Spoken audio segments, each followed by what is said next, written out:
Um, Children are uniquely vulnerable to toxins, and this is for me as a pediatrician what I think about. Relative to adults, pound per pound of body weight, kids eat more food, they drink more water, they breathe more air, they put their hands in their mouth more, and they're touching everything.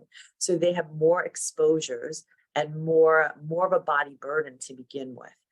Exposure begins at conception, and this is not to frighten anybody, but breastfeeding can lower a mother's toxic burden by over 20%, which is why we see, for instance,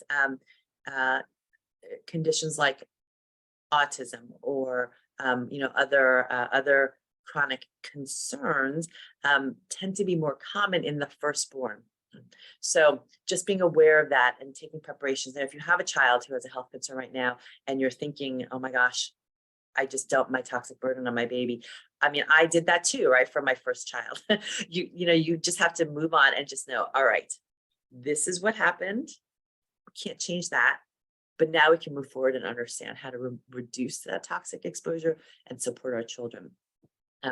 Exposures for children can occur during critical times of fetal and childhood and adolescent brain, immune system, hormone development. And so it's during these vulnerable times where hits can become epigenetically programmed to manifest as diseases later on. Children have a more permeable intestinal barrier. What does that mean? Well, babies are born with intestinal permeability.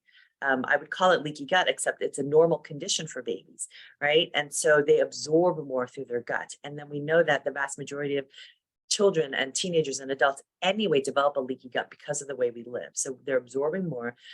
Children also have a more permeable blood-brain barrier. So there may be more brain absorption as well. Their livers are immature, their detoxification capacities are immature, their antioxidant defenses and immune defenses are less mature. So they take more in, and they have a harder time getting things out. These chronic low-level exposures of toxins make a huge difference in the long run. Low-level chronic exposures of heavy metals and pesticides and organophosphates and other environmental toxins have been shown to reduce stamina, coordination, cause neuropsychiatric concerns, behavioral problems, learning difficulties. Later in life, and maybe not so later in life, childhood brain tumors, leukemias, and other cancers. And so we just need to be aware that just because it's a low level, right, of each particular toxin doesn't mean that it's necessarily okay. And what is the safe threshold anyway? Because you might see, oh, this package of X, Y, and Z has low safe levels of arsenic or lead or cadmium or whatever it is. But our understanding of safe has changed dramatically over time.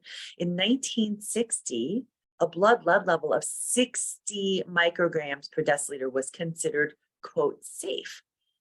Okay, now look through the years, right? As time has progressed, that safe threshold has gotten lower and lower and lower.